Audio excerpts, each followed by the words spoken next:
Pembinaan Dirawat Abdul Rahman Basri, yang kami hormati Bapak Brigjen Purnawirawan Hadi Numan, sekali melangkah, sekali pamit, terima kasih.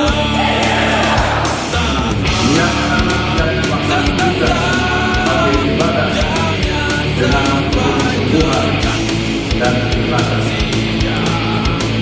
Jaga kehormatan dan kesatuan dan institusi Polri dengan menggunakan diri dari berbagai pelanggaran dalam menurunkan dan menerangkan terhadap institusi Polri. Kita tahu saat ini memang kita rasakan berbagai kejadian terjadi sama Polri sedang menurun. Itulah tugas kita, khususnya Polda Sulawesi Selatan dan seluruh anggotanya kita harus memberikan kontribusi yang positif